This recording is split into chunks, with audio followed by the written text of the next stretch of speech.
Hey, um, so I know a lot of people think that I'm going to, um, and what is wrong with you? What is wrong with you? Anyway, let me focus. Ben, Kai, Chineke kwele hocho. Anyway, um, I don't think this can wait any longer. People ask questions. They think I'm bitter. I'm not bitter. I said very soon I'll release a book on how Nigerian Pentecostals and Christians or church killed my mom. And a lot of people became defensive. Someone like Chidima, who is supposed to be like a sister to me, freaked out and went all full mode defensive and toxic.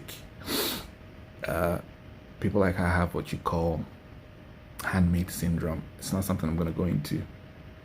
And some other people, Kingsley, so I can't remember, just kept dribbling, going back and forth, with scriptures that were off point.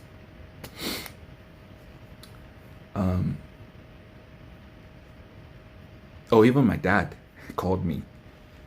I was like, oh, you shouldn't say that. Don't say it's all Christians. I'm like, but it's all Christians. He's like, no, it's not all Christians. And we went back and forth a little bit.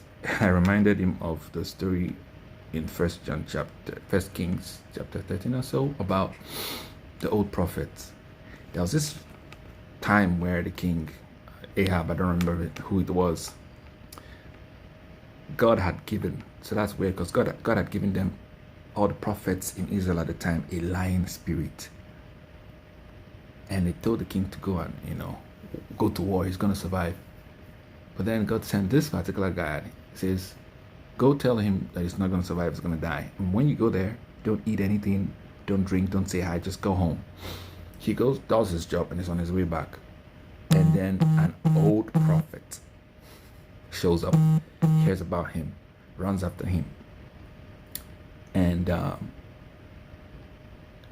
saddles his horse, goes after him. I was like, hey, why don't you come have some food? I heard what you did, come have some food. He was like, oh, no. The Lord said I shouldn't. I'm a messenger. I said, no, but the Lord told me to tell you to come. Oof, it's so easy for people to build their trust in men, women of God. I usually tell people, first, I think it's Hebrews, says, God in whom in times past. Now let me just even call it what it is. The mighty one. Let's forget God, Lord, because it's confusing. The mighty one who in times past spoke to us through prophets has in this last day spoken to us through his son, Jesus, right? In 1 John chapter 2, it says, but you have the unction of the Holy One, and you don't need anybody to teach you. I'm not the one that said it. Another verse says, and you know all things. So, yeah, he gave to some pastors, prophets, teachers for the work of the faith, for the perfecting of the saints, for the work of the ministry, for the edifying of the body of Christ, till we all come to the unity of the faith. Pastors, prophets, teachers. However, in the last days, false teachers, false prophets shall arise too. And then people will heap to themselves the kind of messages they want, itchy ears. Oof, okay, I have to get really hard right now. Fortunately, my profile picture is that one that has the dark and the side, so I'm going to be as blunt as I have to be. I spoke with my dad, and even the gospel he brought was corrupt. People then, the gospel they brought was judgmental. If you had lipstick, you're going to hell. If you braided your hair, you were going to hell. If you played music, good music, you were going to hell. So it created a breed of monstrosity, unfortunately, on which all others would eventually come. Winners Christ Embassy, because my dad kind of pioneered it, right? But that was the wrong gospel. I remember growing up, it was even itchy to listen to anything that was not Christian song. Paul became all things to all men, so that he might by all means win some. The gospel was faulty. We had people who had done, I have conversations with my dad. We kind of respect ourselves when it comes to scriptural things. There was one time he had this couple who had already done traditional wedding, which is the real ideal thing.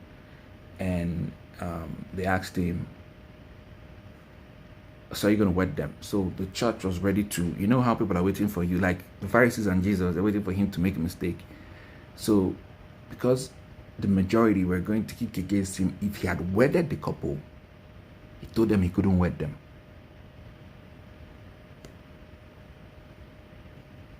But yeah, unfortunately, he did what he thought was right.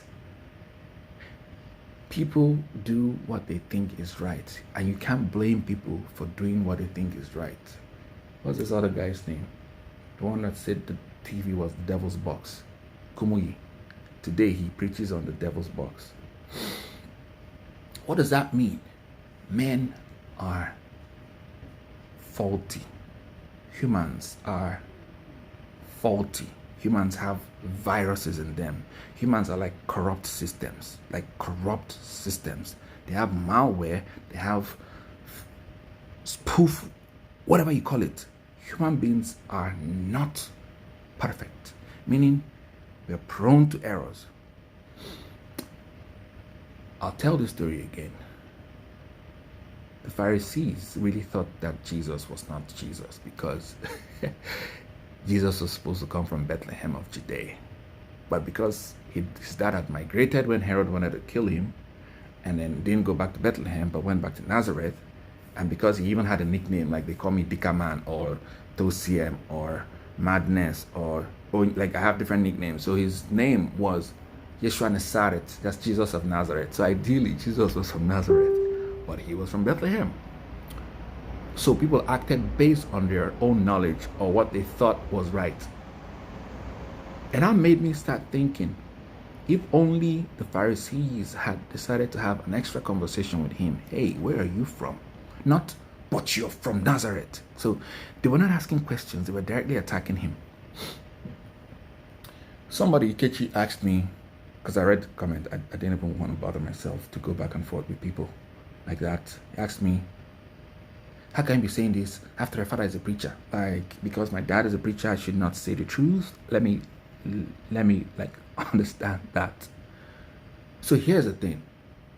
A lot of people in churches are corrupt, including Ikechi. You sell amplifiers, you sell things that belong to church. The church doesn't know you're selling it. You pocket the money. Your hands are not clean in the church.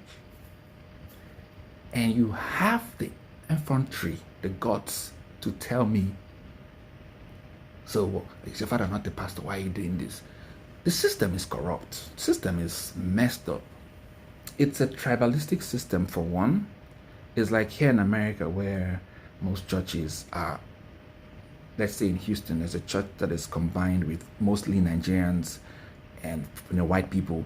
But then in the leadership, it's only white people. Are you telling me that there's no African that has the Spirit of God in your church? Are you telling me that? So are you telling me there's no Igbo person who can be the leader in the church in the East? It has to be somebody from the West. This shit is tribalistic, man. I've had different conversations with different people. My friend Onyinye, who used to be in the Redeemed, he is a pastor in the Redeemed. He saw hell. These are all marginalized systems. People claiming to be doing the work of God, but it's not. Witchcraft. Idahosa spoke about witches a lot. Jesus never talked about witches. But he preached a message that was peculiar to his own culture, which makes sense. But Jesus Never talked about witches. Paul didn't even talk about witches. So which gospel? I thought Paul said, if anyone comes to another gospel, let him be accursed. So why am I now, why do you think I'm bitter when I'm only telling you what I've read over and over and over and over? Wait, let me change my accent. So why are you now calling me bitter? Because I've said the truth. Here go over and over. I've read it repeatedly, and every day is the same thing. And I ask myself, is it that people don't study the scriptures? And I'm like, oh yeah, they don't study the scriptures. You know not. That is why you die like men. But then you're gods. All of you, children of the Most High, right? But then you die like men because you know not. Why don't you know? Because you don't search. Why don't you search? Because you're lazy. Why are you lazy? Because you just like to be spoon-fed. I mean, it's funny because if it's food that you're eating, you take your time to make it well. But if it's food that is going into your soul, you leave it to somebody else. How irresponsible can that be? Somebody said, oh, I'm attacking the leaders. I don't care about the leaders. I care about the sheep, the flock. I just spoke with another friend of mine, Uchenna Kichuku. He used to be in the Teens Church. He told me his ordeal with living faith, with winners. People are wicked. See, forget. People go to church, but they are mean, cold-blooded, and heartless. I don't want to go into details. Most people would not know, but how about Christ Embassy that if you're in the university, all your money, your school fees is for you to how did my ex used to put it? To fund their lifestyle. Gospel. Wow. I mean, most of us, not just we now don't know how different people actually broke even financially when we stopped listening to all those poison, first fruit, diet, offering, just pulled out. The same amount of money we were making was the same amount of money we used to stabilize. So this system is not just toxic, it's stagnating, it destroys your life. There was another story of a guy who used to be in Christ Embassy for a long time. And then after a while, he watched his life after 10 years. People he started with, he left school with, had already advanced in their lives. And he was still,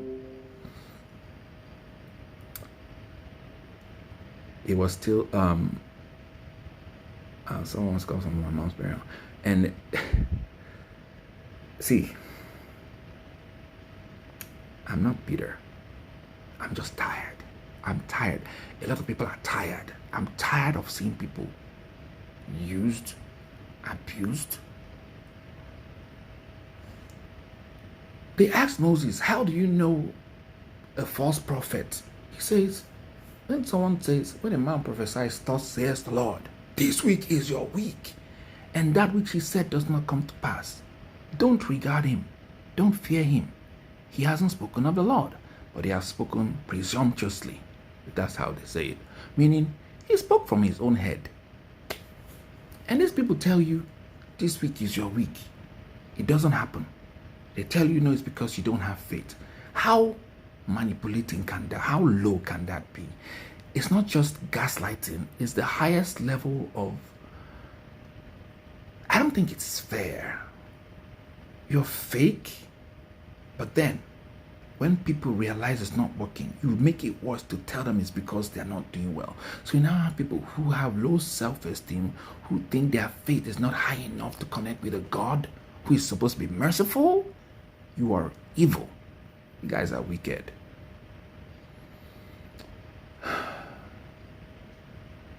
You have people who are preachers, and then God damn. You think I'm bitter? No, I'm only trying to save you. Shebi they say Savior shall arise from Zion.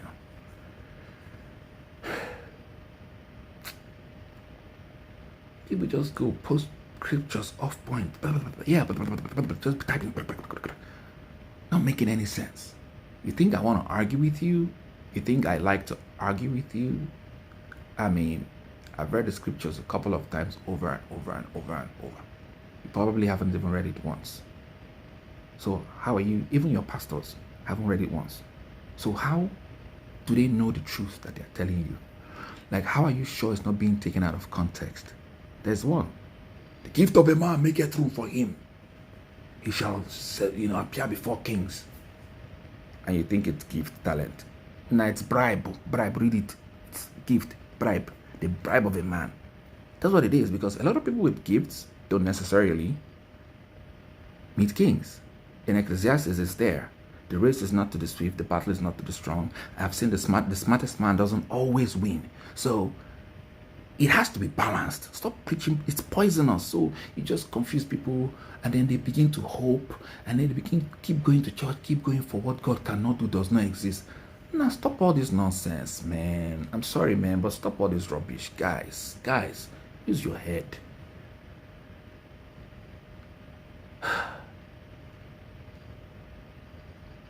I mean,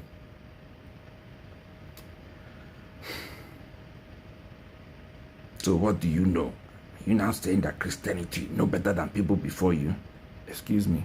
Christianity, the one you have, is a Roman culture. It was the Romans that coined it up. What was his name? Constantine, whoever it was.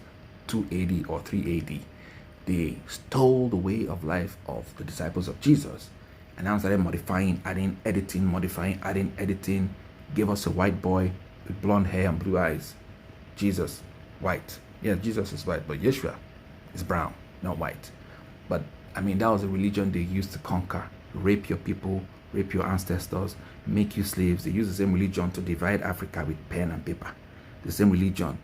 What's this other guy's name? The conquistadors. Christopher Columbus was a hero for centuries in America. Someone who was a rapist, a killer, a murderer. Why? Because he was Christian? Yo, guys, what is wrong with you? The ways of life of the Messiah is not the same thing as the Christianity you practice.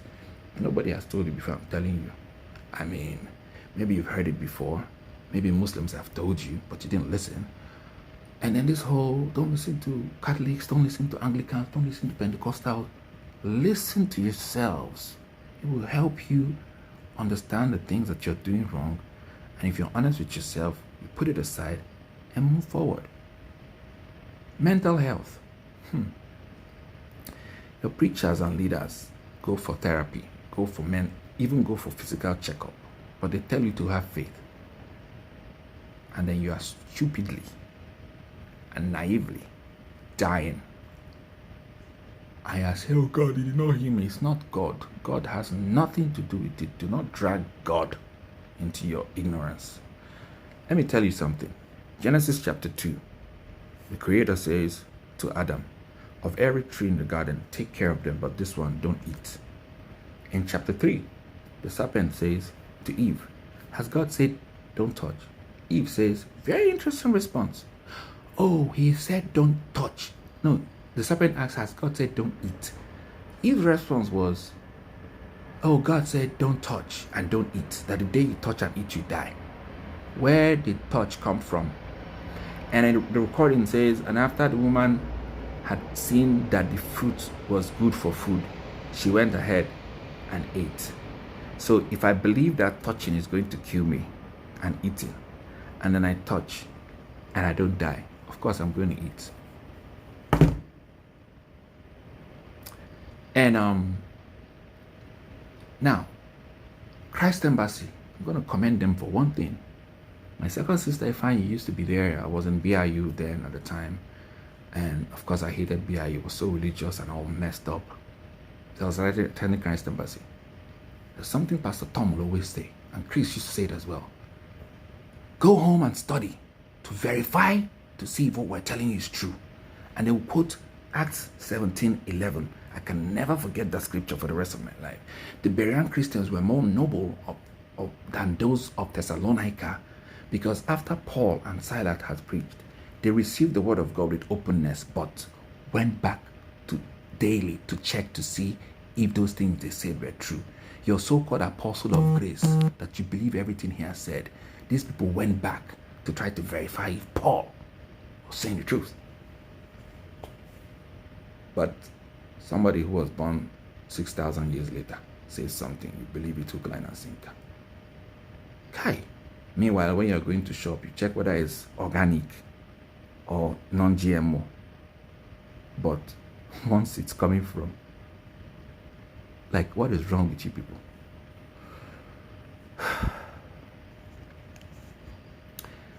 Study for yourselves.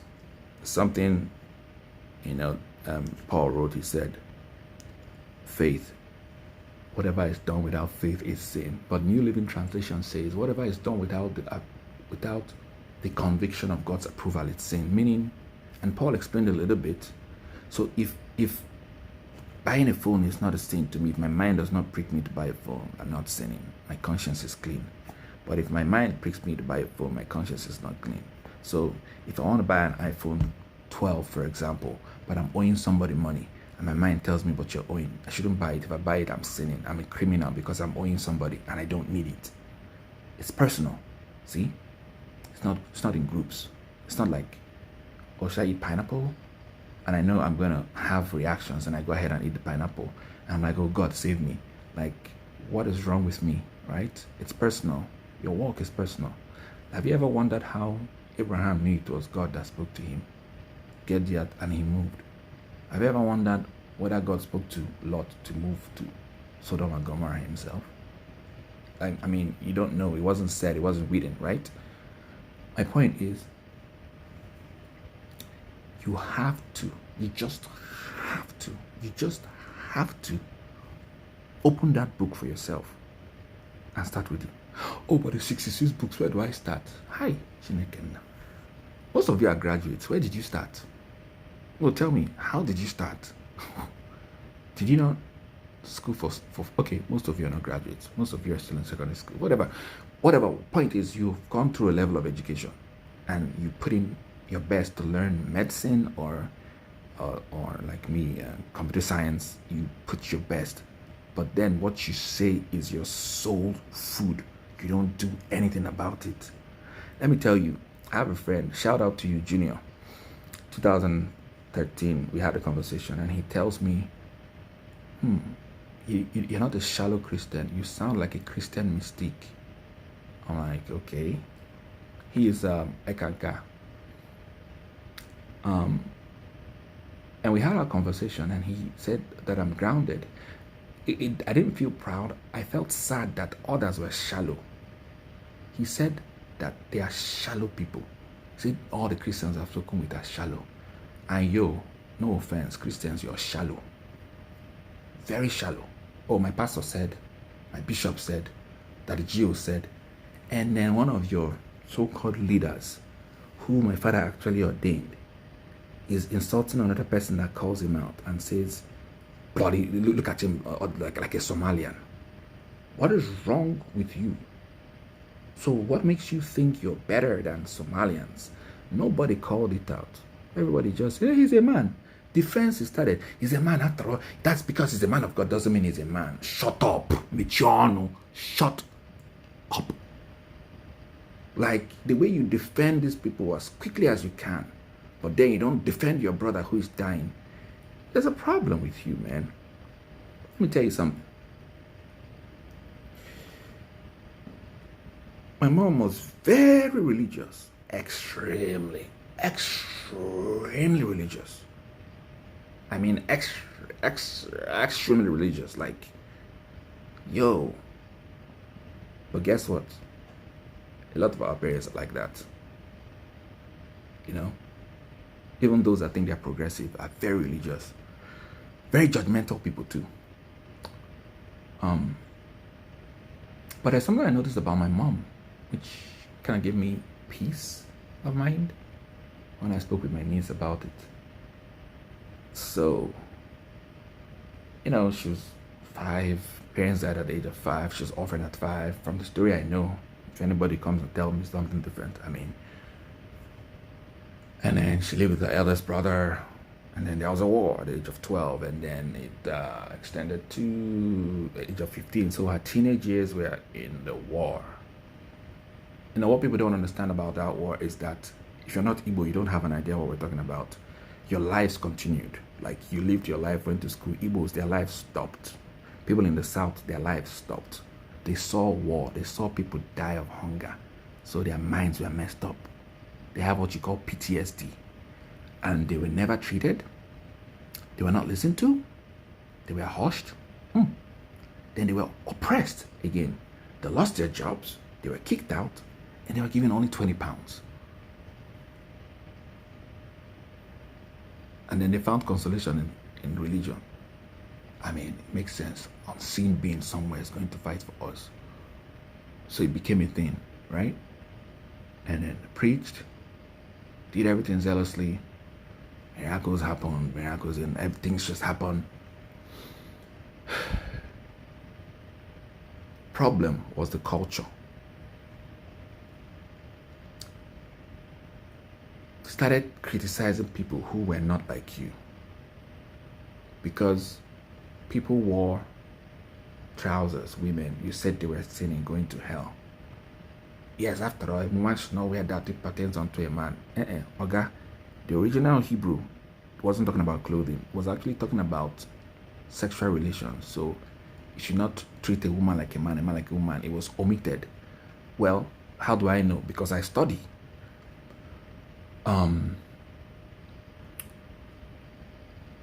There's a lot of conflict, and you hear things like I've prayed to God for forgiveness, so I don't need to ask her for mercy. Like, did you not say you were a follower of Christ? Let me understand. So Christ tells you plainly, in plain words, not readable, not parable. If you're about to give your offering, and remember that somebody has something against you, leave your offering, go and make peace, and then return and give your offering. Now you're not a follower of Christ. I don't know who you're following, but it's not Christ. You say, after all, you know somebody has something against you, but you go to the same church, lift up your hands. How? Like, how do you even do that? How do you sleep at night? I know how. Because you're not really followers of Christ. Guess what? Where are you? The Nigerian Pentecostal churches. I don't know what you guys are preaching. If it's not money, it's following under the anointing. It's first fruits. It's speaking in tongues. It's something, just something that is not the main thing. Mark says the beginning of the gospel of our Lord Jesus Christ. And Jesus began to go about preaching the good news, saying, repent, for the kingdom of God is at hand. This is the gospel. I don't know what else you guys are preaching. I don't know, but Lord Jesus, accept you, become my Lord and Savior. From now I'm born again. The same person that tells you, not every man that calls me Lord enters the kingdom of heaven, but those that do the will of my Father. So what exactly are you doing? Like, it doesn't like make it make sense, but it doesn't make sense to you because you've not even seen it, you've not read it. So when I say it, like, what is it going to say? Who is he? She just shut up. He's looking for attention. Me looking for attention. You guys don't even know me. Me that my mother, father, oh, you're a preacher. I say I'm not a preacher. Me, I not be preacher. You see Jonah, I'll keep running. My own is to come and chip it in and go on with my normal life and be doing my work. And I play, chip it in and run away. I'm not a preacher, but I will say the truth as it is. Now let's talk about Ikechi. Let me just backtrack a bit. He wrote some nonsense. Very off, it's very shallow. And I understand. Because these people don't study the scriptures. They just go to church, play bass, play music, go home. Repeat. Same thing. Go home. And then, I'm a winner. They're Christ Embassy. We're better than them. It's not even funny. Egypt was comfortable to the children of Jacob at a point. The time of Joseph, all of a sudden it became unhealthy for them. Is it possible that the churches you attend now were healthy in the beginning? Yes. But does it mean it's healthy now? No. What do you do about it? Work out your salvation with fear and trembling. It's your job, not mine. All I can do is to nudge you. There's a lot, like, if you go through the posts that have happened since that first post, that people are like, oh, who's this one? Is looking for attention. You see that people were actually expressing themselves. Not me. I stopped expressing. a lot of people started talking about their personal experiences in these churches. And guess what? A lot of other people were like, are you serious? This didn't happen. It happened. So, and these were things that were done by the people we trusted to take care of us. I'm not talking about myself. Let me give this. I'm going to call Henry, and Joshua would know this. 2019. Henry Lucky was our choir director, a very good guy. That guy is I'm not going to lie, he's a good man. Before then, he used to help people with his car, drive around. He had this jalopy car. He would help choir members. A very good guy. It's very rare. And guess what? His background is not winners. So you help people. Then he bought the Picanto. I remember one pastor made a joke with it and said, if you're driving a Picanto in the highway and a trailer overtakes you, to blow it off the road. Anyway, I digress. Let me come back. So there was an issue in Henry's house, in his apartment, towards the end of, I think, 2019 or so. And their caretaker told them if they had anywhere they could go live, they could go live there. So he came to stay with me, while they sorted out their problem. So on a Friday, he goes out to watch match. I wasn't really a fan. I mean, Arsenal fans are useless fans. Like me, I'm an Arsenal fan. I used to be an Arsenal fan, so it was useless. So, but Henry went into town to watch the match. And I said, "Oh, God, buy me Crunchy's bread." And he goes and doesn't come back that night. In my head, I'm like, maybe he went to his house. I didn't really check on him. I didn't even call him. I think I texted him or tried to call him. The next day was a Saturday. I didn't see him. I went for choir practice and didn't see him. It still did not click or dawn on me that Henry is missing. I don't know what happened to me, but I didn't remember. Sunday, because his number was switched off. So Sunday, came to church, finished playing a choir administration, went to the studio. I think Ikechi was the one that came to tell me, hey, I got to find you. So I went downstairs. Henry says, when I say this boy no be better person. I slept in the police station and this boy did not know.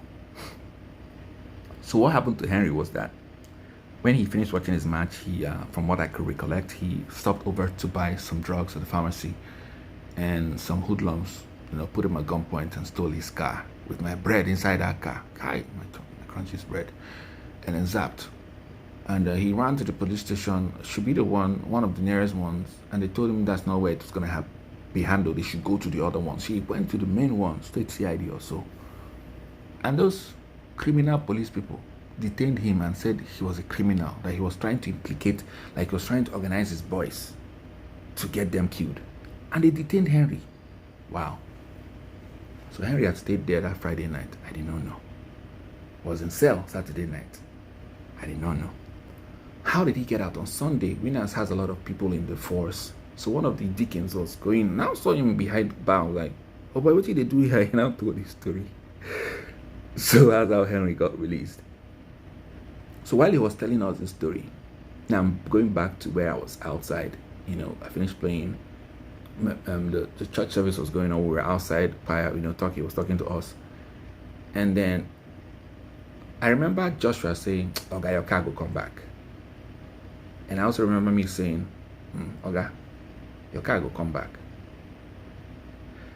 And that day we went. There was a pastor. The pastor's birthday was that day, so we went to the pastor's birthday. And Henry, as usual, like every other typical Christian would do, or maybe Pentecostal would do, went and met the daddy in the Lord and told the daddy in the Lord. And the daddy in the Lord prayed for him. And guess what? Because the daddy in the Lord prayed for him, it rained heavily.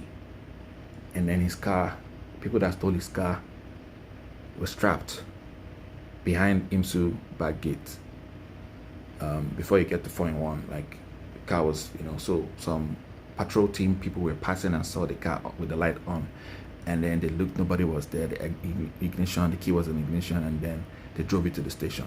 So by, Henry had talked to the pastor, he prayed, it rained heavily, poured on us on our way back that day. So Monday morning he goes to the station to report, announces his car. So on Tuesday service, his testimony was like this. And I met the man of God. And the man of God prayed for me. And my car was recovered. Right there, I was angry. Like, you know how something like, I said, something is wrong with this testimony. Not because you're a good person and your deed has been that you've been helping people with your car. So it was never going to get lost. It will always come back. But because somebody prayed for you, man of God. And that let me tell you what the problem with those testimonies are. They don't point you to God. They point you to a human being, not to God. Man of God, not God. You begin to idolize the man. So something was wrong with this testimony. Let me digress a bit. If you don't know, if you've not read for the Ills of Power, the reason God decided to actually strike Egypt eventually was that after Moses did what he did the first time, because people don't believe in the Bible. It's a historical account. Whether I believe it or not, somebody wrote it. So it's real, right? Just, if you're an atheist, just stop. It's real. When he reduced the ration of the Israelites, that was when God was able to strike him. Provided he was given, his hands were clean, he's helping them. Nothing bad could happen to Pharaoh. The moment he reduced their ration was when the plague started. I go back to this. So this was 2005 or so, I don't know. It would take 5-6 years. I was in Kubwa, Abuja. My brother had done me one chance. Took my money and zapped. So I didn't know where my brother was. I spent the Christmas with Joshua and Christy, God bless her soul. And then wanted to go back to Abuja. My brother bailed on me with my money. It's a story for another day. So I was now forced to go live with Uche and his cousin Osi in Kubwa. Then I had a girlfriend, Anuli. I'll always go see her, come back, go see her, come back. So on one of those days, on my way back, I'd spent time to edit my resume, created a lovely resume. I had my mini laptop. I was strolling back as usual. I dropped from the bike, Arab Road, started walking. I was on the phone talking to Anuli. 2 small riffraffs. Next thing I saw was a gun to my back. So I was still, I didn't even know what was going on. So I was like, what's going on? So I was still very calm. They're like, boy, I gone be this. So in case you don't listen, I gone. No. I said, so. Can be very stupid there. I said, so. And then they go, if I say, it won't make me waste you. I was like, I don't understand. So they took my bag. I almost struggled, but I was like, I left it. By then I was right in front of the neighbors, not our own house. They said, I should take them in there and go and knock. Otherwise they will shoot me. For those of you who say, oh, I had no choice, I told them I'm not going. No. I said, I don't know anybody there. I'm not going to take you there for you to rob people. I said, this is where I live. I'd rather take you to where I live. Who even says something like that? But that's what I did.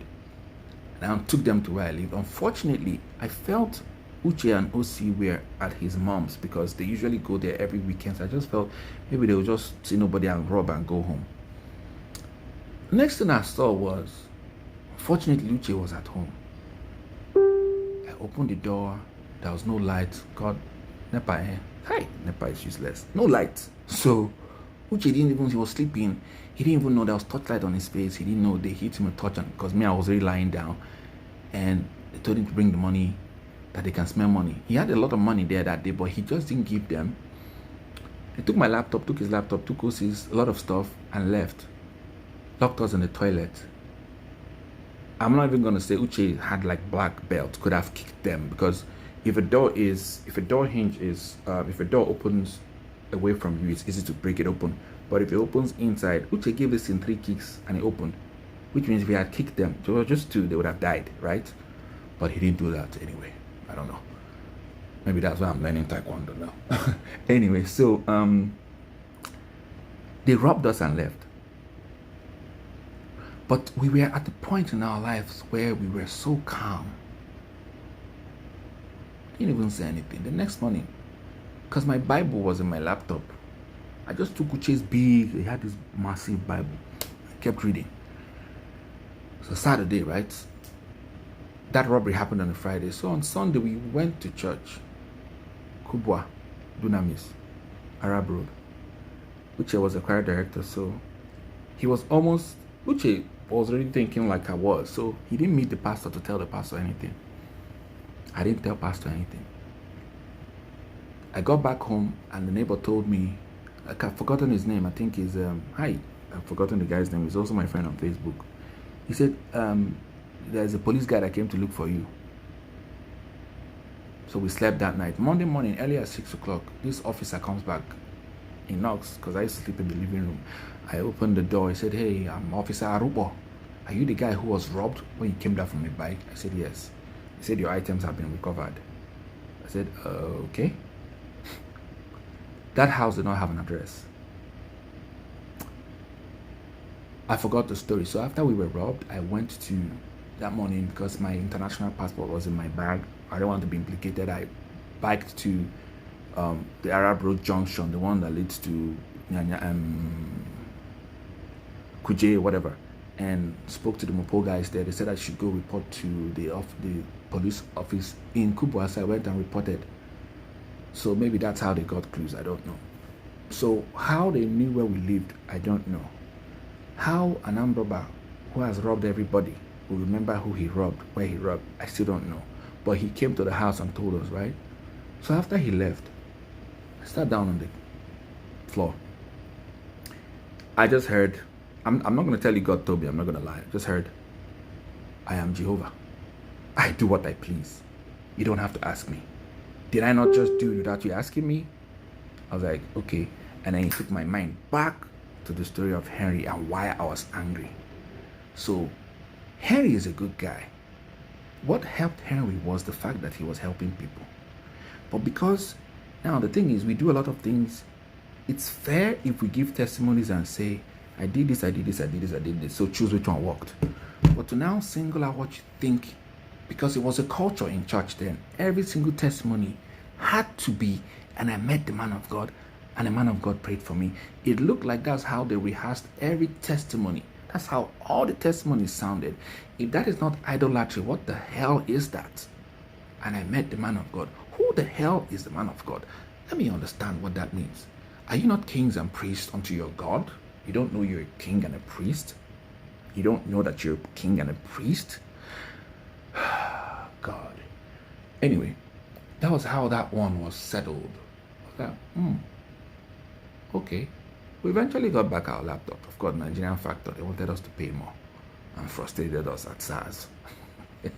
But we got back our laptops eventually. I mean, but I met the man of God, and the man of God prayed for me. 2009, I resigned from the bank. 2008, had a lot of money. I had over 1 million naira, actually almost 2 million naira, but I was an idiot. I didn't even know friends like Uche, or maybe I'm only my friend at the time, or some other people who were not as stupid as I was. So I was that person who was sentimental, attached to my money. And when they say clear your offering, I clear my account and give. That's who I was. Till one day Pastor Obama was preaching and said that he cleared his account. But it slipped from his mouth. He said, I have 3 accounts. I cleared 1. I was like, oh, so you have 3, I have just 1. Am I not being stupid to clear all my account? So these guys teach you what they don't do. They're not honest people. He has 3 accounts, but he clears 1, but then he tells you, and then you clear all. Wow. If that is not wickedness, what is that? Anyway, I learned the hard way. Even my dad, when I told him, he said, Kai, nah, eh. He said, never bewitchment. Yes, I did that. I was that stupid. So I left the bank 2008. I'd already planned to go to, it was Switzerland. No, it wasn't Switzerland. It's Sweden for artificial intelligence. I planned everything. I resigned from the bank. All that was left for me was just to pay and travel. But somehow they now wrote me and said that the course had been postponed. It wasn't going to work that year. So I was destabilized, right? And I had money. I went to buy like fridge. I wanted to start my business back in my house. I did. And that was when I now started studying the scriptures. Again, I had time. And I stumbled into, I think it's Matthew chapter either 5 or so, where Christ came to redefine the scriptures, the laws. He said, it was said to them of old, do not commit perjury, meaning fulfill your vows. But I say to you, don't vow. And I said, okay. Now I had concordance. I checked Vow, swear, oath, promise are the same thing, the same root word. It means trying to affirm what you've said rather than just saying it. He now said, but I say to you, I said, do not commit perjury, but I say to you, don't vow. Let your yes be yes, and your no, no. Anything apart from this comes from the evil one. It was more like, just do it, don't say I promise. But it gave me trouble, and I went back to church as usual. I became like a resistance person. After playing church, I'd go outside and I grab, maybe Brent was still alive now, grab Brent, grab some other people. I'm like, this is what I saw, what do you think? They'd be like, I better go. So unfortunately, nobody was on that level to have that kind of conversation with me. Brent said, no, it's different from, because King James would say swear. People, unfortunately, we have people who don't understand English language or the format or syntax of languages reading King James. Why do you think they give you King James to read? So that you not understand what you're reading. Why must it be King James? Seest thou a man who is diligent in thy ways?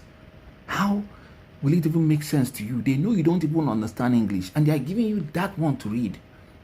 Doesn't it tell you something?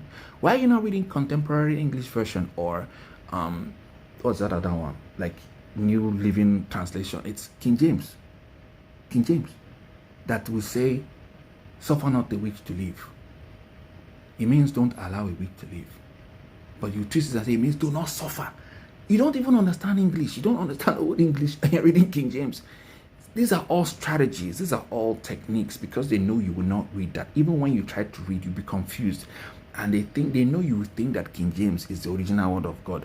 It is not the original. It's the version that the King James approved. King James is a human being. King James also is a human being. He approved that one to suit his narrative. Just the same way the Roman government stole the ways of the disciples and started adding things to make it popular. See? Anyway,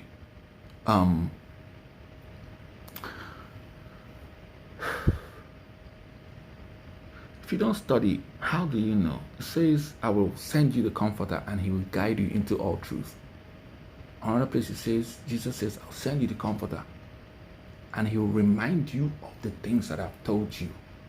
So if you don't know it, how would you remember?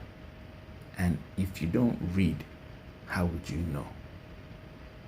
I have a friend, Ngozi Gizi, and Hector. Hector is Ikenna Okechukwu. So back then they were teenagers and I was leaving the church then and I was about to move to Abuja, so I don't remember. And Gizi, very passionate people, very enthusiastic, zeal and enthusiasm. They had a lot of that. Gizi tells me, hey, have you read this book by Fela Durotoye? I'm like, who's that? Oh, he says, so. I'm like, okay, cool. And I said, have you read the Bible completely? Say, everything must not be Bible. I'm like, yo. I said, see, I pity you because how do you know that what he's saying is in line with what your faith is supposed to be based on if you've not read the Bible? And it was burdensome, a problem, because you have people who have not read the Bible completely. They claim they are Christians, but will read other books and say they are inspired men of God. And then you also have Muslims who have never read the Quran completely, and they say they are Muslims. I was reading the Quran and I got to Surah chapter 3, and I saw, heed the words of Isa and the prophets and the Psalms. When I read that, I was like, okay, the rest is bullshit. You know why? He's saying heed the words of Jesus and the prophets and Psalms. So it means Muhammad's teachings are supposed to be subject to Jesus' teachings and the rest. I'm like, so what are they doing? That's why I said, okay, what? So, like, people don't read. So if you don't read, how do you understand? Muslims don't read their Quran. Jews don't read their Torah. Because when Jesus said, Spirit of the Lord is upon me, it looked new to them. But it was there every day. Christians don't read their Bible. So, Biko, who are you following? Like, what are you doing? Seriously. It's not hard. It's easy. Just look for an easy version. Don't go and read. I know there are a lot of errors and translations. Yes, just start somewhere. By the time you read, you find, okay, there's something wrong here. Okay, there's something wrong. But you have to read. Don't read C.S. Thou, because thou understandest not Old English. I tell us thee now that thou understandest not what thou art about to what's the word now? To to bestow upon thyself. Oh, the English is rubbish. Anyway, what I'm gonna say is, you guys should wake up. It's all false. They prophesy, it doesn't work, they blame you. It's called gaslighting. They make you the culprit. You all know, you feel it. You know, you stayed in that church your whole life. Nothing happened. You stayed there your entire life. Nothing happened, but you were still there. Pascal once told me, Nadika man, because I was discussing that with him, I think maybe in the early 2000s. He says, Nadika man, but where we could go now? We don't old. And to some, I know that's the excuse. I mean, you don't know where else to go to because you're really old, you're there. But the problem is you now find yourself, you're back in, and then you're defending the same thing you knew was poisonous to you a while ago. I used an analogy the last time I spoke. I said, imagine you're a cup of palm oil. And you're like, here, but what you need is Spirit of God, probably vegetable oil, but you can't turn it down. The best bet you have is to keep pouring in the vegetable oil. It will, not be pure, but it will be vegetable and palm oil. After a while, to be the same. After a long time, eventually it will all be vegetable oil. But there has to be consistency. If you don't, it settles. You have to keep doing it. Do it like your life depends on it, because ideally your life depends on it. I don't want to get to the end and say, oh God, it was Ikechi that deceived me. Let me say this, no disrespect. I'm going to tell you this. Growing up amongst my circle of friends, no disrespect, guys. I'm going to call your names now. We were in Winners then. Me, Onyinye, Jonathan, God bless his soul, Ruth. We're all in a dance group, my sister. And Afalabi left Winners due to the thing I already wrote about it. These women, their wives are made to resign, and then we're not also given a voice, and then we're not allowed to do a business after they told them to stop working. So, of course, oh, their wife is troublesome. His wife was not troublesome. His wife was just watching out for him, and then he left, right? And it divided. I'd never seen toxins as much as I saw then. People I love and cherish, mothers I loved, were calling themselves Christians just because someone left Winners and went to Revival People's Church. They became the enemy. Wow. And these were our parents. Now the young ones, us, refused to let it happen to us, so we still continued in our dance group. But there are now policies put in to make sure the same. It's a system, but they put in policies. We don't want you dancing with them. We want you dancing alone. Yeah, we heard that from our own side, Winners. So we stopped dancing with them. I'm telling you, that's how they destroyed our group. When that happened, I had a new bunch of friends. I think it was Chima, Ike, Femi, Daniel. Now I was already best friends with Jordan. And I was already, close to Onyinye. Was my senior in school.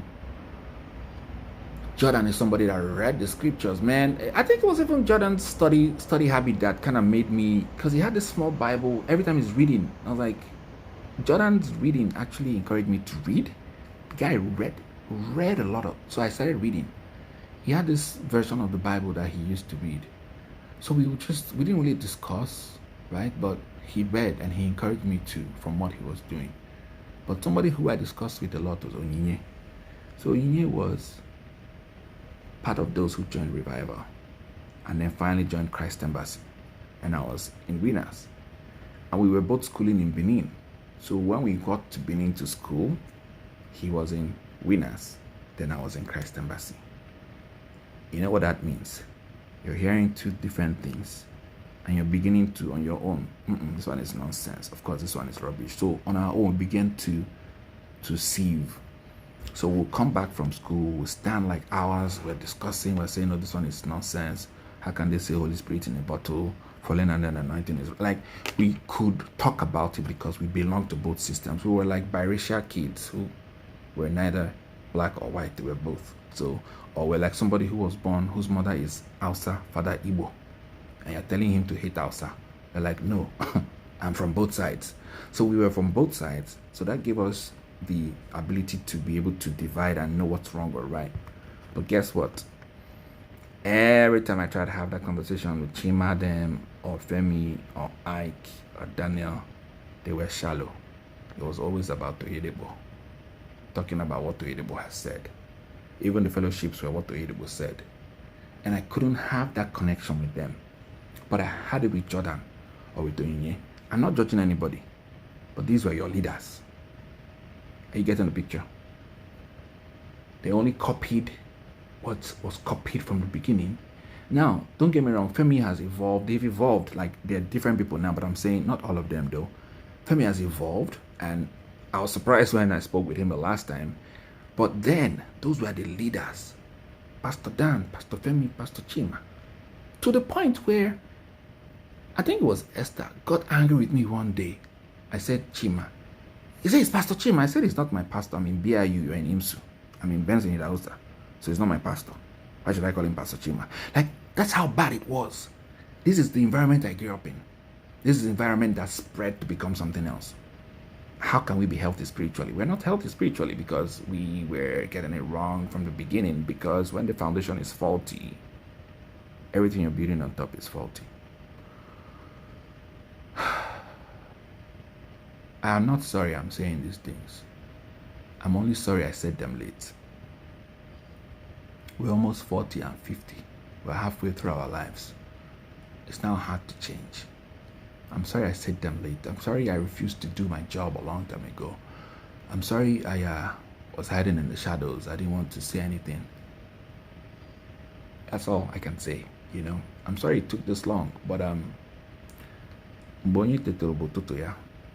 said my piece. And you know what? It's the Spirit of God that convicts the world of righteousness, of sin, righteousness, and judgment, not me. All I can do is to just drop the seed. You know within you that some things are wrong. I've had conversations with people like Ben and Meka Nobis, have Tochi Chukunyere. I mean, we're all still believers. We are different. We're a different breed. It means that we're like, this one is not right. And we say it. And you begin to wonder why most of our parents, our dads, did not go to church. Because dads saw quickly that this was a scam. Unfortunately, women are very sentimental and emotional, so they attach. But fathers knew by her scam, and they stopped going to church. All I can say is study the Bible for yourself. I could say more. Mental health. Could talk about witchcraft. Could talk about how if somebody is not in your group or your church, you're hostile against them. I can talk about how you're on your way to church. These are things I've done. I'm on a bike going to church, and I see maybe a choir member trekking. I take my offering and give the person and keep going to church. I don't say, oh, it's God's money. I give the person the offering and then say, I better enter bike, they come. That was me all along. So it hurts to see that people will see hungry people beside them and then use that offering and still go and give so that they'll call them that they've given money. You know, I wasn't writing from a place of bitterness. I was writing from a place of sadness, not even anger. I was just sad. Like, is it House on the Rock? Let's talk about House on the Rock a little bit. You know, it's all business, upward, mobile, cool, everything is fine. You know, Deverasing, cool. Then you build a church in Abuja. And then you build an auditorium. But then the people that built the auditorium have to pay you 600,000 naira to use the place to wed. And you're telling me the transatlantic slave trade, that the white people are wicked people. What is the difference? Tell me. People gave their money, sweat, to build a place. Now they have to pay you to use the place. Let me understand. Black people African Americans, descendants of slaves, gave their sweat and blood to build America. But now, they say have to prove themselves twice to get a job. What is the difference? Tell me, what's the difference between this corrupt system and that corrupt system? You want me to talk about winners? Or is it dunamis? Like all these buildings you're building, I'm building a temple for God. No. There's only one temple God wanted to build. It's the one he told Moses to build. The rest is your body. Your bodies are the temples of God. Why are you building edifices? It's just a business. What do you need it for? Like, what's the point? I mean, what was it for? Was it Canaan land or Covenant University I was supposed to gave my school fees to build? And then couldn't even get admission there. Even when I was, they told my mom, oh no, I'm going to bring him in. Didn't do anything, no. Scam. Told my mom. I was in BIU. Oh, BIU is not that place. I don't know what's there. I'm going to bring him over to my school. I did not go. I graduated from the same BIU. It's just...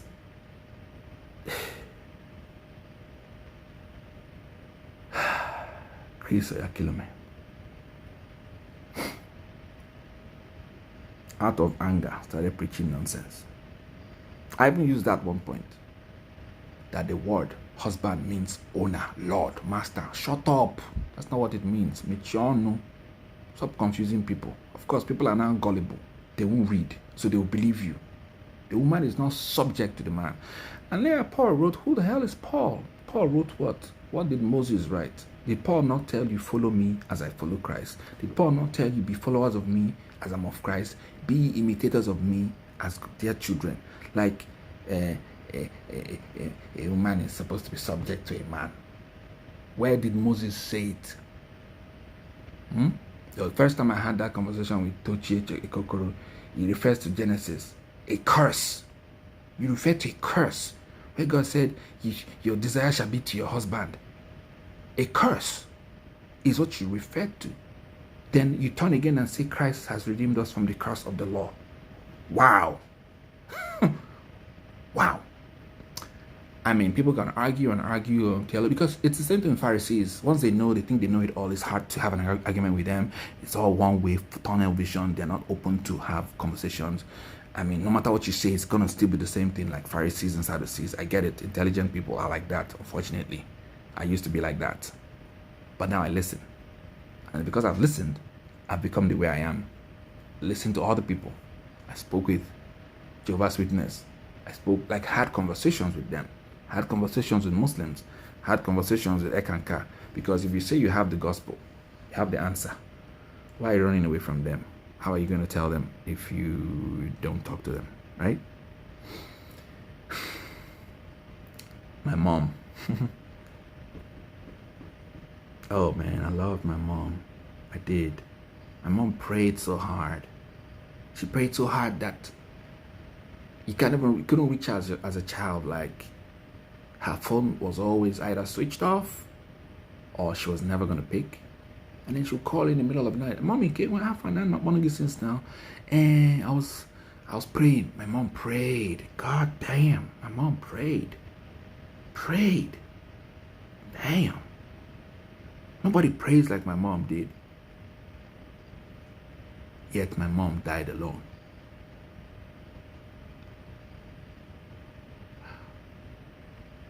Because there's something wrong with that style of life. I'm telling you, I'm not judging my mom.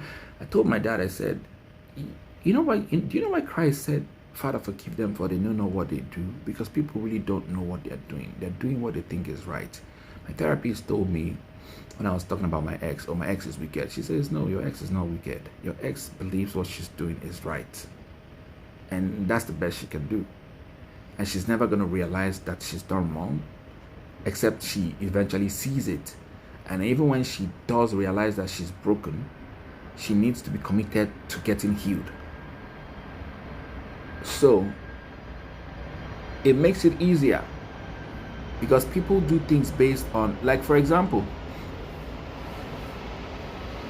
now Abio and all those people that you have as leaders that are stealing money, You think they don't think that they think they're doing what is right. They're saying God will punish them. God will not punish them. Let me tell you, God will not punish Rochas or Uzodimma for stealing an election. He's not going to punish him. Do you know why?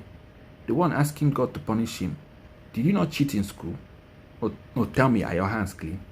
So you're telling God to punish him for being corrupt. And you think when God sees corruption, he's not going to hammer you. And his message is going to be like, nah, he doesn't, I'm just going to leave him. So he can't even punish these people because they are our brothers, our uncles. They go to our church. When we were enjoying from them, we did not speak. Now that they're no longer giving us money, we're speaking up. Yeah, we're hypocrites. Like, do you see the circle? It's the same church. I'm talking about the church, right? Same church. I used to tell people, especially girls, said, oh, I just gave him a number. I'm like, let me tell you, if somebody tells you, if somebody wants to help you, they don't need you to call them. I've been in positions where I help people. I've been in positions where I was helped. I didn't tell the person, oh, call me tomorrow or come to my office. Lie. They do it there and then. Oh, you want a job? Okay, let me just, hey, hello, I have a boy here who needs a job. Let me just give you his number, straight up. But because people are gullible, and it's the same thing churches have done, I said, if you have to give your number to a man because you're hoping he will help you, you're cursed, unfortunately, because the Bible says, woe to him that puts his trust in Egypt. It means that woes, it's not like curse, it means that troubles, hardship will come to you. You know why? You put your trust in that guy and he'll mess you up. Oh, he will mess you up. Because next thing he's telling you, oh, come and sit on my laps, come and sit on my laps. Yeah, I find girl. Yeah, I find girl, right? And then you feel so vulnerable. You're like, oh God, I just need help. No, you're not supposed to be there in the first place. If someone is going to help you, he helps you straight up without making you come see him. We have all done that. So, and it's because of that false teaching or hope that it's going to change. And then you believe that maybe even this evil man is supposed to help me. I mean, is he going to help you by you helping God? Is God not supposed to convince him on his own to help you? Do you have to really, it's not right, go and see him? Like, you put yourself in that position. Like, why really are you doing that to yourself? Did we not all go to university where guys, a cultist will tell you, come, it's cultism, you don't even go, you avoid them, you don't say, oh, no, my guy, you don't show up, because if you show up, you're finished. You just don't show up, right? Mom, I believe that everybody, personally, who prays a lot, who goes for a lot of all night praying for the same thing over and over, needs mental health therapy, because you've switched from reality to delusion, things that are not real. You go to church, you're praying for a job, you're not applying for jobs, you're not building your resume, you're not getting a new skill, you're just going to church every day, praying for a job. Hey, who did this to you? How did Paul put it? Say, who has bewitched you, O Galatians? Who has now bewitched? I think my mom used that word a lot. So the same, I would say, is the same thing as manipulation, brainwashing, mind raping, spell binding. Some people say mind F word. That's what it is. Who has made you so brain dead to think that you're going to get a job like that? Who? I just spoke to a friend of mine, like I said, and he said the person who helped him is Catholic, not somebody from Winners. This guy is a Winners. The person who helped him was Catholic. Do Catholics do it right? Oh yeah. Oh, Catholics are good people. I'm going to tell you this. And I mean, they are better than Pentecostals. Pentecostals are heartless and mean. Catholics have good hearts. Shout out to Catholics out there. I'm going to tell you this. The only thing I don't understand is that rosary you're praying, Sha. Let me not lie. But Catholics have a good heart. They know it's about... there's a word that Jesus used, anomenia or whatever, said, they that practice lawlessness, something, I can't remember the right word. We say we are under grace, Grace comes from the word charis or charis. Charis is from there you have the word charisma. And grace is an enabler. It's like, oh, you know how I have like tall friends who just come into a room, you can just know that's grace. That's what grace is. So grace is that thing that makes you do it. Like, is that you have an extra ability to do it. Grace is not, oh, I mean, I'm not going to call him to apologize. I'm under grace. I'm under grace. The blood has covered it. Neyamado. That's not grace. Grace is an enabler. And the thing is that if we will all do what Christ taught, what Moses taught, what Gandhi teaches, it's all the same thing. Love your neighbor as yourself. If you could do that, you would not see that you've not seen this choir member for a week and then you not go and check the guy out. You would not see that you've not heard from this person for a day. Maybe there's something wrong. Or you're going on the road, you see a woman struggling with her kids. Even if she's faking it, what if she's not faking it? Help now. Oh, I don't give again to strangers. I don't want to give. They're using our money to build house. The one that you gave your pastors and they build churches and bought cars, uncle. They've scammed you there. You don't, like, the big scammer scammed you. The small one, you don't want the small one to scam you. Chai, let the small one, even if the person is a scammer, let them also have your money so it can be helping, enabling scammers everywhere. Did I call them scammers? Yes. My dad pioneered all these things, so I can tell you. If you get offended, that's on you. It's to the Igbos, it's even all these churches are very tribalistic. You don't even have any Igbo person. Like, if you eventually find this bata regional pastor, regional head, bata, which Igbo person is at the head? Tell me. No, tell me now. You don't have an answer, right? But then, it's the work of the Lord. It's God's work. If it's God's work, are you not, like, can't God make you one of them? I'm not trying to be tribalistic, but I'm saying this shit is tribalistic itself. It's already very tribalistic. It's a racist system. It's a very tribalistic system. The church, even where was it that it was in Germany or what, that a black priest was supposed to be the next guy, and they said no, never. I mean, it's church, right? They said no, never can a black man read. But that's where you're still in worshiping. Chai. I don't even know where to start, because if I keep going, it's just going to be like, what is he now saying? I should just stop Christianity completely. It is the Caucasians that give you the religion. They use it to rape your ancestors. There's an unadulterated version in Ethiopia. There's always been Christianity in Ethiopia, like almost 3,000 years before we were invaded by the Portuguese. Haven't you wondered why Ethiopia is the only country that was not colonized? You've not wondered why. Ethiopia has a pure version of Christianity, whatever it's supposed to be. The one you have, slaves be obedient to masters, is why they were able to enslave you. The one that you have, wives, submit yourselves, is the one that they were able to use to keep you behind the kitchen. So I'm sorry, if you're a doctor of theology from that version of the Bible, I'm sorry for you, because what you have is something that was recreated by somebody else. How do I know all these things? Well, I mean, I read, that's all. It's not hard. I think I should go to sleep. I mean, y'all can defend nonsense you're doing all you want. I mean, that's fine. You can defend it all you want. That's fine. But know when you're being evil to your neighbor. Why are unbelievers helping Christians more than Christians are helping Christians? Why?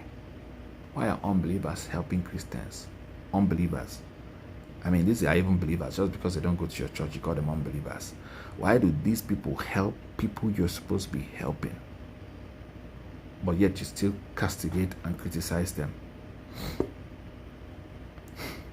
I had given 14 years of my life to winners at the time. I mean, my dad is a preacher, right? Nobody knew. I was there, committed. I wasn't saying, oh, my dad is a preacher. I was that church rat 7 and applied for a scholarship, but never got it. And the scholarship was based on your service. Scam. Or is it the deacons that were violating and defiling our young girls? Or is it the pastor? Should I call his name? Pastor Obama that told one of us to come and sit on his laps. You want me to keep calling names? That's why you were defending Biodu. Of course, I knew it was possible because I already knew Obama was doing it. So, all these things, like, or is it the one where a woman is disrespectful to her spouse and husband, but then is very loyal to a pastor? Hi. I don't get it. You have to call your pastor before you travel. Hey, you have to call your pastor before you go for surgery. Hey, you're the one enabling these people actually, because why? You can't talk to God directly. You're a chicken, or God is not going to hear your prayer. But isn't there something wrong with that? Because Jesus said, whatever you ask in my name, Father should do. Like, ask the Father in my name. So why don't you believe that simple one? Why do you have to talk to a pastor to talk to God for you? Like, why don't you have a relationship with God, like when you're supposed to? Study the scriptures. One particular day, I was studying the scriptures. I woke up. My mom was in my apartment, and she didn't understand because she thought I was just on a computer. She goes, I just turned and looked at her. I'm studying my Bible. I was like, our Bible, different. Hey, our Bible, okay. Like, yeah, our Bible. So I turned to her and said, Mom, you've been praying this prayer 30 years before I was born. Are you not tired? And she was praying amiss the whole time, like praying amiss the whole time. But because she didn't spend time studying as much as she was supposed to, but praying, of course she was praying amiss. And this whole thing, it's not even her fault, because it's all opinion makers in her life that told her those things were right. But my mom listened at this before she died. She listened, and eventually 2 years later I was going to use the same thing to protect my niece from my sister. She owned up to the fact that, what are you saying that your parents were not abusive? Nah, shut up. My mother didn't tell me because, of course, pride or whatever. But she told my niece. So there was this thing that happened growing up, where my mom, of course, was 5 when her parents died, right? Was raised by her brother. That wouldn't even sound good. Well, survived the war. Has first child. Now my sister is Pisces. You know how Pisces are, scoring. And then my mom is Scorpio. Then second sister is Taurus. You know how they are, manipulative. So my mom will come back. The Pisces will refuse to apologize. Being a Piscean, would rather die for it. Taurus will meander and apologize. So in my mom's head, the first was wicked, the second was good. So that was that same day we were having a conversation. She said, but Nkoji, how about a wicked and Bob Motakili? I listened to her for a while and I said, Mommy, they were children, they were kids. She said, I said, Mommy, they were children. It was 2013. 2015, she goes to see my sister, second one, and she was with her kids. I think her daughter was cooking, because this is her daughter telling me now. My niece was made something wrong, and then my sister went to go and pounce on her. And my mom said, "It isn't if you know what Takali Kobo." Meaning, don't hit her, she's a child. And my sister replies and says, "But that's how you raised us."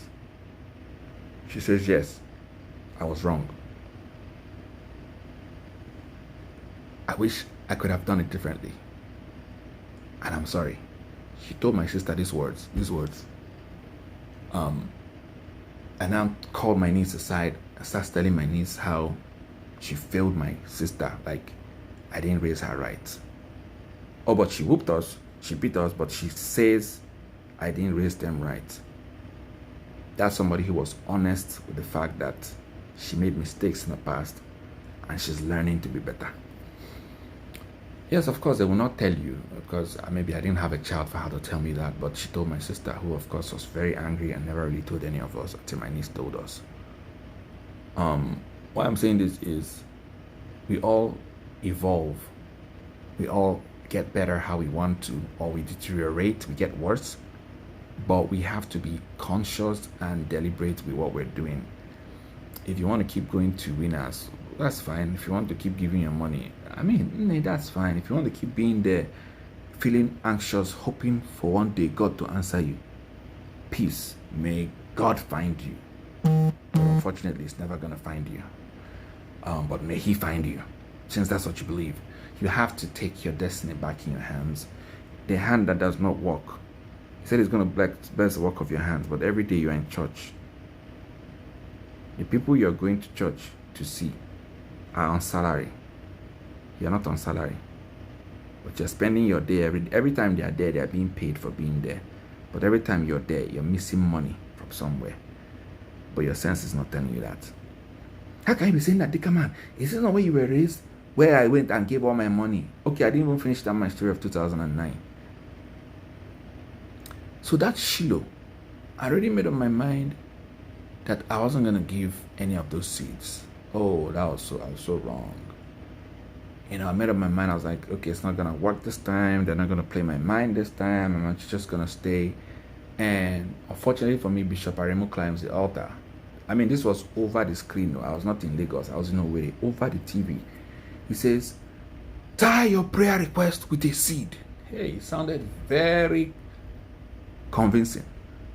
Until you tie your prayer request with a seed, your seed will not germinate. Hey, this Mugu gave all his money, all the money I raised when I resigned from the bank, boom, as seed. Somebody that wanted to go for masters in the UK gave all my money as seed. Hey,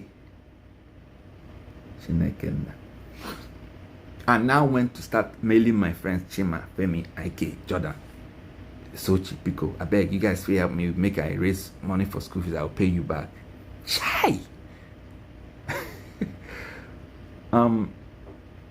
Right there, and then I hear, like, I wouldn't say God spoke to me, but I had this conversation in my head where He says the difference between the vow you make and the vow that was made, even in the Bible, is that the one in the Bible will say, God, do this for me, and when you do this, I'm going to do this. But the one you do is a gamble. God, I'm giving you this to give me this. No, He's not going to give you this to give you this. He wants you. He wants to give you first so that you can now give Him back. That's the pattern. And then He says, so what do you think happens when those vows work? Who is praised? I was like, you. He said, nope, not me. Definitely not me. I'm not the one who's praised. Here's how those testimonies sound. And I gave a seed. After I gave that $50,000 seed, I got a job. Who is your testimony going to? $15,000 seed, not God. Then he now says, or she now says, or they now said, what if it doesn't happen? Who is blamed? I said, oh crap, you're blamed. Yes, so when you give that seed, it doesn't work. You say God is fake, God does not work. It's not God that told you to give. You did not study your Bible. So the man who is leading you is deceiving you. Well, unfortunately, you're not smart enough to know that. Why am I doing this and calling all of them out? Because they all say that Catholics got it wrong. So why shouldn't I say what they're getting wrong? All of them. will not wed you easily. If you're married, if you want to marry a Catholic, they will frustrate you. If you want to marry somebody from another church, like if you're a minister want to marry Christ Embassy, they will still frustrate you. I'm just that, like, this is the culture. So why shouldn't I also call them out? Like, I'm not saying they are bastards or idiots. I'm saying they are scammers. It's not an insult. I'm saying that what they are doing is they are scamming you. I'm just saying this is who they are, and that's what it is. All those, if I be a man of God, leave all those stories. Nothing they happen. I should have been dead by now if that was the case. Oh, I thought Jesus died. You will soon die. Me die. See, do you know how many times I've tried to die? It did not work. Me die. It's even better for me. Should Paul said to die is Christ. To live is Christ. To die is gain. Can be free finally, you know. But all I'm saying is oh, someone said he didn't have enough faith to go with your seed.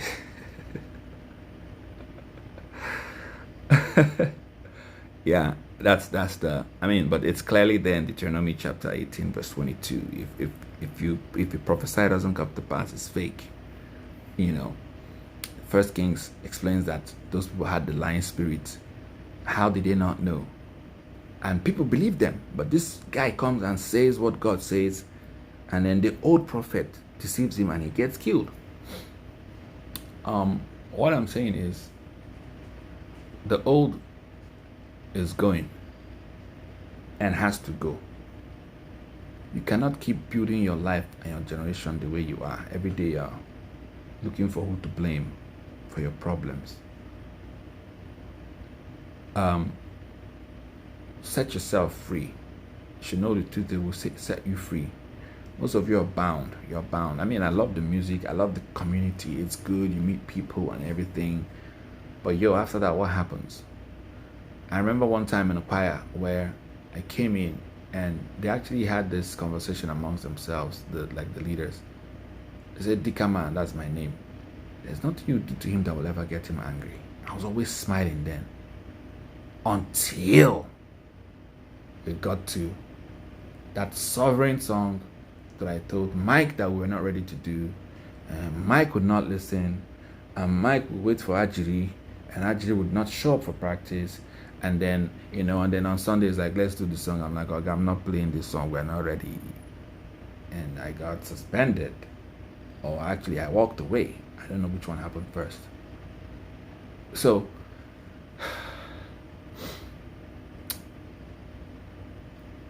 you guys are practicing witchcraft where your brother is dying, but you rather give to church. You're not showing the you don't have the qualities what it takes to be a child of God. I'm telling you this. I'm judging you. Yes, they say judgment to start from the church. You're not a child of God. You're wicked and mean. You're judgmental. What you're looking out for is, isn't that this girl that used to do Ron's girl? She'll never marry a good husband. Shut up. Who told you? Because you're pure. Are you even pure? Like, do you realize that what Christ came to correct is the lifestyle that you have right now? The Pharisees had built a lifestyle that was wrong, and he came to, let me tell you what it means. Thou shalt not commit adultery. And then, of course, Pentecostals removed Susanna and all those, Susanna, like the books that the Catholics have. That was the time that kind of stuff happened. They set this woman up and then still went to report her. The same thing they did with Jesus. Oh, this woman was caught in the act. What happened to the person who acted with the person that was caught? Nobody said anything. But they were willing to stone her and kill her. Because they were one of them. They were her. So they didn't want their sins to find them out. They wanted to silence her so that she doesn't expose them. What else could it have been?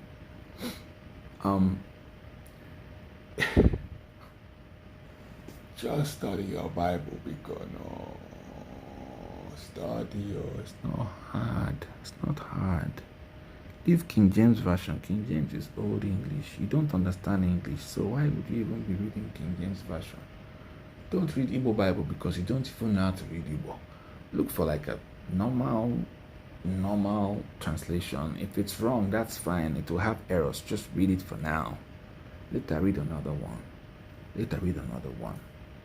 If you don't understand the Old Testament, how the hell are you practicing the New Testament, which is still the same as the Old Testament? Let me tell you why. It was said to them of old, thou shalt not commit adultery. I'm quoting Jesus. But I say to you, if you look at the woman lustfully and commit it in your heart, you've already committed adultery, meaning you don't have to do the deed to be a sinner. He has said to them of old, thou shalt not kill. But I say to you, if you hate your brother without a cause, you're a killer. What does that mean? It means that in as much as it's about the works, it's also about the intent.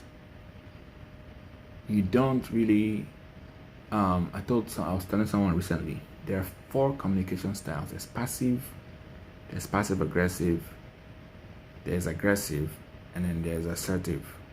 So Christ said be assertive, but some of you are passive aggressive. Passive aggressive are those people who are very micro aggressive. They keep chipping. They won't tell you what's really on their mind, and they will just chip it and then give you silent treatment so that someone observing will think you're the one who's the aggressor, but they are instigating you. They say it and then they pull out. I say, no, it's ordinary what I said. Please, I didn't mean it though. Like Chidema tried to do with me. Came and told me, you don't have to, you're bitter, and then blocked me. People should stop that nonsense, I beg. You know what we've seen in this country, America? I mean, if you don't learn to be vast and be ready, you will lose it. Like, you just have to understand people. You have to be open-minded. You have to be ready to change. You have to be ready to unlearn and relearn. So, assertive style of communication is what Christ taught us. If someone offends you, you can't tell him his fault. He didn't say you can't call him a bastard. Tell him his fault. And that's assertion. You deal with the issue, not with the person. You don't attack the person like IPOP supporters. Yeah, shawo. Deal with the issue, not the person. If the person doesn't listen, go with the witness and try to reach out to the person again. If he doesn't listen, report to the authorities. Now in America, I'll tell you, don't go to church. Just call 911. That's authority. If the person doesn't listen, treat the person like an unbeliever, meaning don't expect anything good to come from this person. You still talk to the person, but protect yourself.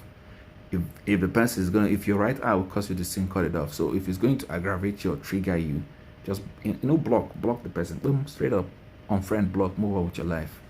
If you used to go from this way to work and the person lives there, go from the other way. That's fine until you're healed enough to see the person. Why am I saying all these? Because today is Saturday or Friday. Next thing you go to church and then you have something against somebody, you still go home, back to status quo. And then you're wondering why your life is not moving forward. Let me tell the story. I'm going to call names so that people know what I'm talking about. Uchenna Nwachukwu is like my younger friend. He's my best friend's brother. Growing up, Uchenna was in the world house. That's how we put it, in the world. We were the ones who were church rats. Uchenna would persecute me and his brother. He would go to a club and everything. Now, the sad thing was that he couldn't even dance. No offense. Jordan and I were dancers. We were not clubbing. Uchenna couldn't dance, but he was clubbing. And we were like the guys who didn't know anything. So one day, he persecutes us so much. He gets sick. He prays to God. I pray for him. He gets healed. He now becomes born again. And now becomes a FECA member. And now becomes a religious person. I didn't say spiritual, religious. Became judgmental, mean, stingy. I'm saying these things for a reason. And he goes down to one of his cousins and he says, this cousin, you know how people just say you're not believing in God, you're going to suffer. Now, Uchenna is not the only person like that. A lot of you are like that. You judge people, oh, she doesn't come to church well, so oof, she's going to suffer. And they're all prospering. You're not the one suffering. And you've not, because your self-righteousness, you've not done a self-appraisal to, now I'm calling all these names because I see what you're writing and I'm pretending I'm not seeing. I see when you come and like a comment, but not, I know. See, I'm a Scorpio. The Phoenix, not the first level, like the third. I'm a detective. I observe very well, right? So you guys gang up and then come and then team up and then, see,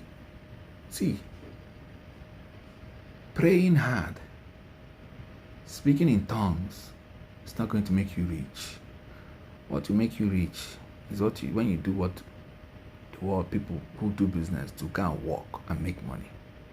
That's what will make you rich. Sowing seeds is not going to give you money. It's not there. It's a scam. When Jesus said, give, it shall be given unto you, he wasn't talking about offering. He was talking about giving to your neighbors, giving to people who are hungry, it's the energy of the universe. Someone is hungry, you feed them. Someone is thirsty, you give them water. Oh yes, when you're thirsty, you will find water to drink. It's just how it works. The energy opens up, heavens open up and begin to watch out to help you. Ask everybody who gives. They'll tell you how it works. But those of you who have been giving in church, you gave first. Now, there's another person I have to call. Let me not call her name so she's not really offended. No, men sometimes will be like, just say, come on, idiot. But women will be like, God, curse him, let him die. Okay, that was sexism. I apologize. Yeah, that was sexism. I apologize. She got a new job and got a new, what's it called? She got a new apartment. And the past, like, she had a good relationship with her landlady. And next thing, it was January 2013, during Goodluck Jonathan's first subsidy removal, when we had that strike in Lagos. Occupy something. And eventually, she reaches out to me. She already told me she got a new apartment. She says, hey, can you give me 100,000 naira? I'm like, wait, why? She says, I want to pay my rent. I'm like, but you just got a job, right? She said, yeah, but it's for first fruits. I was going to use the B word, like, what? But I'm not going to say it. Like, what? Say, yeah, it's first fruits. I'm like, so why do you think mine is not first fruits? Hey, give me. If you're not giving me, just tell me. Entitled. Like, whoa. Did you give me money to keep for you?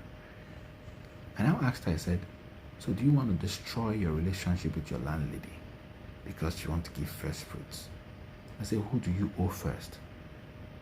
Do you know that in the Old Testament, if I borrow money from you and I gave you my laptop and I use my laptop to design graphics, if I don't pay you overnight, you should return my laptop to me because that's what I will use to generate money to give you. But of course, the man millstone. But like, there are things that were written, like it was more like a way of life so that everything is fair. You want to owe your landlady because you want to give first fruits. But then you want to borrow from me. Why? Because I don't have first fruits. Okay, I'm the unbeliever. I should give you because I'm a sinner. I will give you my money. You claim my money. Then you can pay both and now pay me back after 4 months. But you want to give pastor to collect his own immediately. Don't you see what you're doing? About my mom again.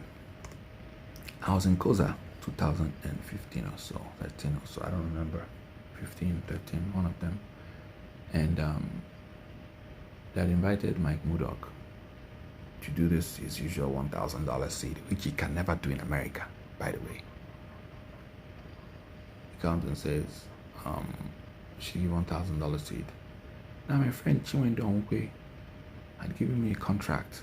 He was working with a particular construction company, and he gave my company a contract to create like signs for them, and I did. The money I got from there was what I gave as a seed in church. I already told you now, I gave everything as usual. Left like about 15 grand. On my way home, I didn't think of anything. The next day, like almost 2 days later, Building climbs the up pulpit, announces he's giving $30,000 towards the project of chairs. So while I was at the chair, I was like, wait, what? Didn't he just clear his account yesterday? Today he's giving $30,000. Man, I'm like, oh, I'm not on the same league with these guys. I better stop, check myself. I think it's 2013, and I went home. While I was in church, I told myself, okay, I have 15 grand. I'm going to give my mom 10 grand and hold 5 grand. I got home, my mom almost gave her 5 and kept 10, but I gave her the 10 and held 5. And I did not leave the house for 2 weeks. I stayed on the floor. I groaned. I moaned. I was like, what is wrong? See, if you are God, tell me. I said, you know what? I'm going to stop this, this, and this. Tithing, this, and this. If it's not you, don't bless me. That was the last day I paid my tithe. And that was when my life changed for the better. And eventually I started getting like confirmation. Suddenly, my friend Nnamdi Onoha, classmate, just called me from nowhere. We had a conversation. We talked about tithing, and he also talked about how he was also financially tied down because he had loans, couldn't pay. When he stopped, he was able to clear. I spoke with Femi like 2 weeks ago. The same thing when he moved to the UK. 3 weeks ago, when he moved to the UK, he was married to his wife Joy. They took a lot of loans. And one day he was even so stupid that he went to take another loan to give a seed, £500. That nobody told him to on his own just stop. So he stopped. And then he was able to clear his bills. And now he's comfortable, financially comfortable. Oh, it's an Abrahamic covenant. Okay. Oshe Abraham. Abraham. Ministers of Abraham. Abrahamic covenant. A lot of people are in bondage. In bondage. Jesus did not preach tithing. Paul did not preach tithing. Why are they preaching tithing so badly? Why? Why? You've not asked yourself that? Oh, so now you know better. Did Paul not say, if anyone preaches a different gospel, let him be accursed? Why are you preaching tithing? You're tying down people. These people are paying taxes. They're already paying, and then they have a lot of debts. They're Dominion City. Me only, Norma, Accord, Chinasa, who were in their house in zone 3. And we just come back from church from Dominion City, Abuja. And, you know, Accord and I just raised the topic, man, this sitting a scam. You know, only and Norma became defensive a little bit. Then Chinasa was honest to say, but you know that Pastor Nob's wife told me that, see, that's the problem. You people are listening to all the things they are saying. She told me that we are only doing this thing to hype people, but don't do it. So Chinasa was Pastor Nob's wife's friend. Pastor Nob's wife told Chinasa to not give. Like when they're hyping, don't listen. But to the others, congregation, we think it's God speaking. Wow. So your friends will not fall prey, but others are free to fall prey. Wow. That was when I was like, you know, like people think this journey started today. No, I've been thinking about all these things. I'm like, what is wrong? Why do they do this? Why? Like, okay, it's okay for you not to pay tithe or to sow seeds, but when we hype you, we're only hyping you, but don't listen. Meanwhile, you're telling the people, clear your account, give your all, and God will give you. Now, these people think you are God. You are speaking directly from God, because unfortunately, they don't study. And then they're giving their all, and then they're broke. They're sad. Homes are destroyed. Marriages are broken. There's fight. People are fighting because the money you're supposed to use to do something, your wife went to use it and give seed, or your husband used it and gave seed. Hey, let me tell you what that is. The Nigerian Pentecostal church is modern day slavery. They're using you to build empires, and you're willingly or forcefully being manipulated to do the same thing. Say all you want to say. I was not raised by winners. I was only there. I was raised by my parents. And with the Bible, I only gave my time and space to winners. Did my dad get it right? Nope. He also made mistakes. said he's going to correct them. At least that's what he told me 2 days ago.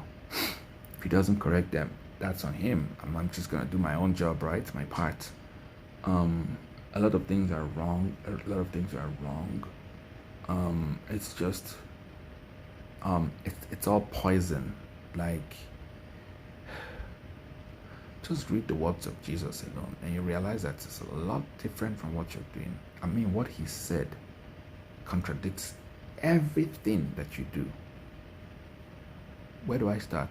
Matthew, Mark, Luke, and John. That's fine. You don't even have to go back far. It's all cleaning. It's clean English, you know. You see things for yourself that you never saw, or you never knew were there, and then you realize that you should have done it earlier than now. So yeah, my mom is late. Thanks, Ben actually made it easier for me because now I smile. She's definitely actually happy, but I don't know how she died. Was she sad? I don't know. The church has a culture of hypocrisy, lying. Two individuals are sexually involved, but then they lie to other people because they don't want to be judged. So adding sin to another sin. So that is the culture of the Pentecostal churches. So because of that, most people are not honest with themselves. And then they have this thing to protect, their image to protect. Where, because, now let me tell you one time I used to be in the choir in Winners. I was playing the piano, and all of a sudden it dawned on me that people looked up to me like an angel, because sometimes I just thought about it. I was like, whoa, they would think this guy is sinless, is an angel. I started thinking, how do I make them realize that I'm actually a human being like them, so that they don't think, oh, I can never be good. Because that's what happens. Once you get that kind of position, you're tempted to start to feel superior to other people. It's easy to do that, you know, but are you going to be able to say hi? I remember the day I first spoke to, I was in a choir, I was a snob. Would I say a snob? Shy? I think I was pretty much a snob. I just hung out with only the instrumentalists, just played my stuff, didn't talk to the girls. So one day I now finally spoke to Yetunde, and she says, you mean you talk to girls? I didn't think you were friendly. I was like, actually I joke with my guys. Like, yeah, I see you talk with the guys. Yeah, there's this coyote that's always howling outside. I don't know what it is. So now that was how I was appearing to be, spotless, doesn't talk to girls, you know. But I was like, no, yo, I'm this chill person. She was like, oh, it's good to know this side of you. Your ministers are not sinless. I would have called names, but there are people who died serving God in churches who really gave their time, and the families knew they gave their time to church, and when they died, nobody showed up for the burial, or just 5 people, because the church lied about it. The church had already prophesied, this month is your month of divine favor, nobody is going to die, this month you will not lose anybody, and then people lost people. So the church hid their sins, thereby heaping sin upon sin. And these people would go, of course, eventually their family members would stop coming to church and say, this your God is wicked, he killed our own and you didn't even show up. The Catholic Church is not like that. They will show up for you, do things for you. Like sometimes the Orthodox looks like they're a lot better than Pentecostals, like my dad would call y'all. Without direction, all over the place, blah, blah, blah, blah, blah. Today is tongues, tomorrow is the other stuff, no direction. I mean, you're doing your own thing, but then you're saying people should be subject to authority, but you're not subject to authority. I mean, you believe in spiritual authority, but then you don't even have a spirit. The only spiritual father I have is the one that sounds like you. You don't, I mean, you're the one with the vision, you have a divine vision, but then you want somebody else to follow your divine vision. No, I have my own. We should have our divine visions, because the Holy Spirit should reveal us our divine visions. Now I'm talking too fast. I should slow down. So all I'm saying is, how did the church kill my mom? Oh, the church killed my mom by the way they killed other people. There are people who needed help and never got them. There are people who wanted welfare but never got welfare. There are widows who, although widows' offerings were raised, never got them. Who are the people that stole the money that belonged to the widows? You and I, people like you and I, people that were church workers, deacons, deaconesses, them, pastors, them. Same people who will want to blame bad governors. How can you blame a bad government when your own government is corrupt and you're corrupt, you know? See, we have a lot of work to do. Unfortunately, a nation as religious as Nigeria is one of the most corrupt nations. Does that not make you wonder? I mean, very religious. In Benin City, every street there's a church. Meanwhile, Nigeria is one of the most corrupt countries. How does that even make sense?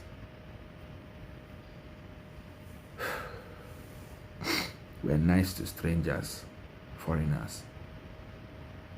We're nice to people we don't know, but in church, we're not nice to the person next to us. Pentecostals, I mean.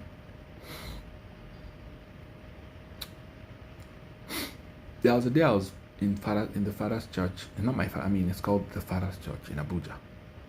And we were praying, and the pastor says, let us begin to pray that Boko Haram will stop, that peace reign, that Boko Haram will be demolished, that they're destroying us. So I was going to start praying vehemently, and I just remembered the scripture that says, they shall kill you for my name's sake. And some other scriptures. I just stopped praying. But I wasn't the pastor, so I couldn't stop others from praying. Meaning, those prayers are baseless and aimless. I know you want to just sound like you're praying. You can't pray against what he has said will happen. They will kill you. It's normal. It will not stop. It has not stopped, right? This prayer was 2015. I bet they've prayed all night since then. Boko Haram is still there. In fact, Fulani herdsmen have joined. So, how do you tell me that prayer works? Are you not supposed to prove all things like Paul said? And hold on to that which is true? Moses said, out of the mouth of 2 or 3 witnesses. Jesus said the same thing. So Jesus, Paul, and Moses said, prove all things. Compare them. If you don't get, if it's not making sense, discard it. It doesn't work for you. So I mean, some of the things you've been doing all your life that are not working, sit down and appraise your life. You know, your offerings, your tithe, whatever it is you're doing, sit down and appraise your life. If it's not working, just stop it, do something else. You know, because where do I stop? Where do I stop? The reason I'm mentioning all these churches is so that you understand that you just have to know the scriptures for yourself. You just have to understand what you represent for yourself. Don't let another person do that for you, because in the end, you're the one to give account.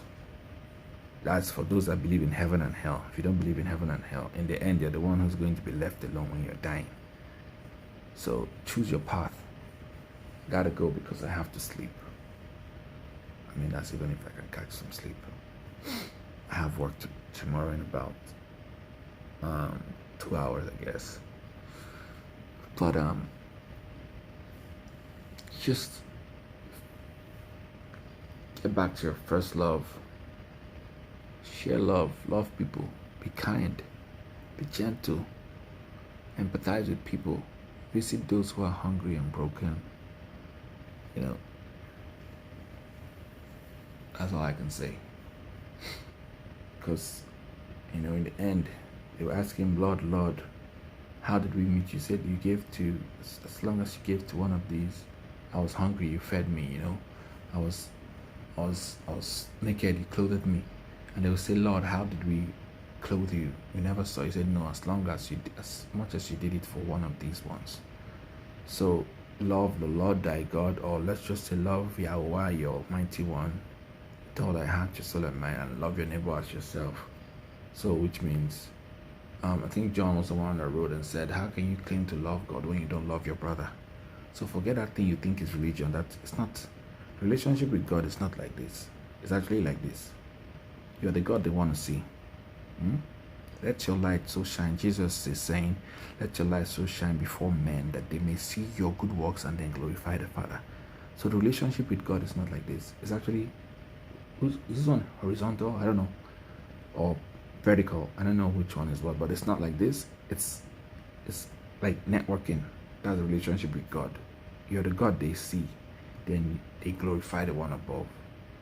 But what we are doing, we're doing this, and we don't want to have a good relationship with people around us. It doesn't work like that. So I gotta go. Now you know. Now you get the picture of what I mean by the church killed my mom. I wish she knew better, and I wish we had done more, because I just wish.